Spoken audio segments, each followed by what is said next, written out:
If you are doing your ASO keyword research manually, I think you should stop doing that because it is possible to automate this process now. Let me show you an example. So let's say that you have an idea or you have identified a niche in which you want to build your new mobile app, but you don't know yet, which kind of metadata you should be going for in terms of app title, subtitle, and keyword list. So this research can actually be automated. Let's say that, I want to develop an app in the field of meditation. I can just write meditation, or I can just write meditation app, or meditation timer, meditation toolkit, whatever it is, and then select the localization here. It can be United States, United Kingdom, Australia, Canada, Japan, France, whatever it is. Just start the research. Optionally, I can define a category as well if I want to, so that it helps to focus on that defined category if you're wanting. Otherwise, you can let it decide in which category it's going to be.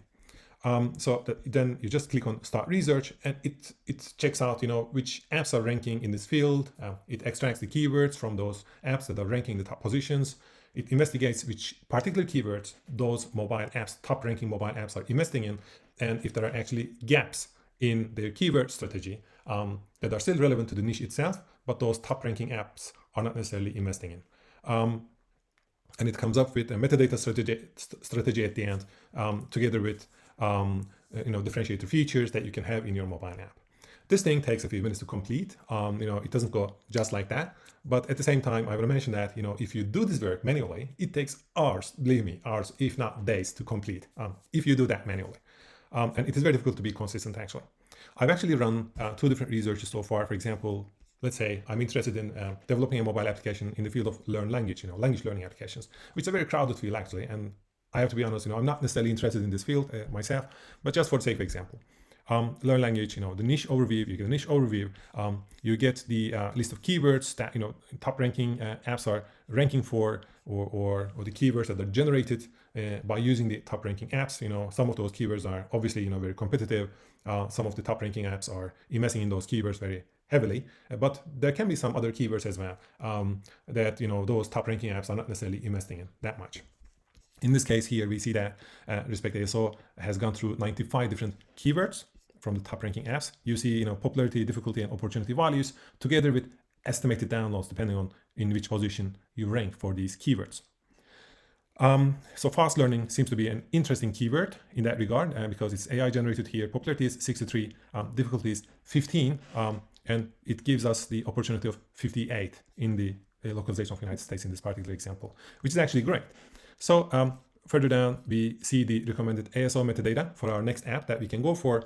Fast language learning coach, for example, is the recommended app title here if you want to go for it, which is going to increase our chances of ranking high or high enough organically, which seems to be the gap that the top ranking apps are not investing in that much.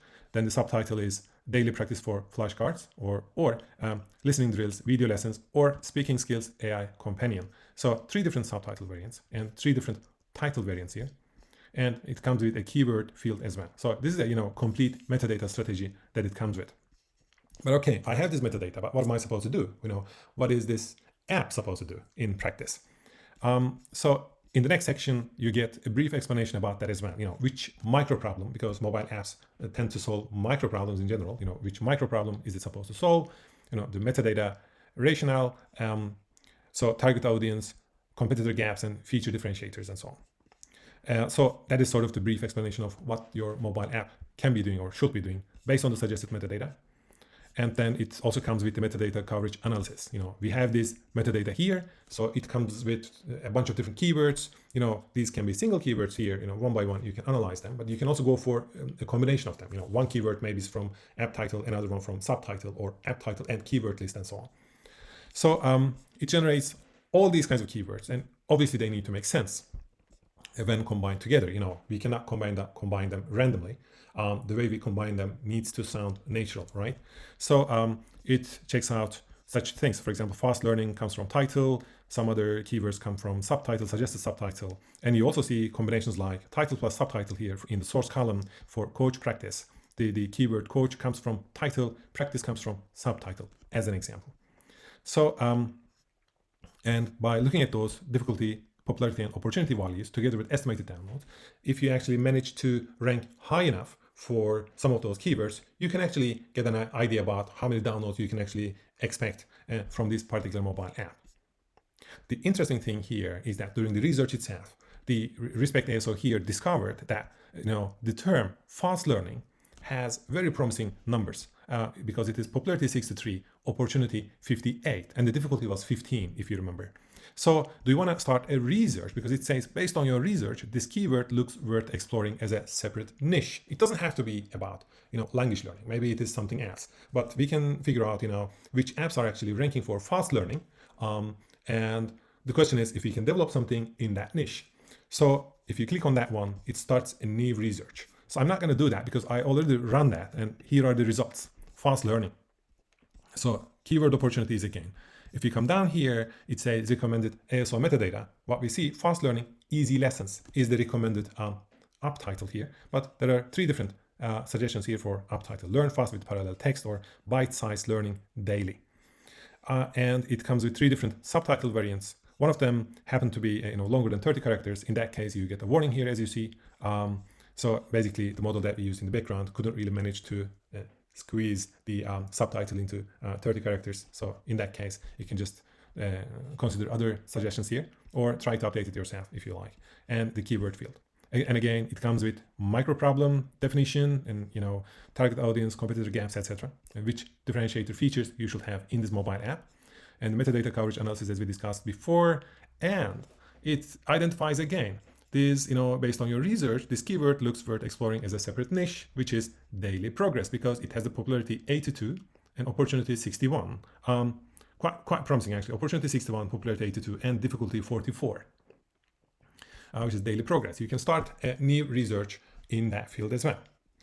One thing that is interesting is the top competitors. For example, first, we run the analysis for learn language, right?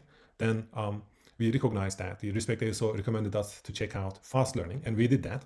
And in the case of language learning applications, Duolingo was, ranking the top 1, for example, and Babbel, I guess, was the, second application ranking there. But for fast learning in particular, as you see here, we see different applications, different mobile applications. So if you go for fast learning, we're not going to be competing with Duolingo in this case. We are going to be competing with some other apps.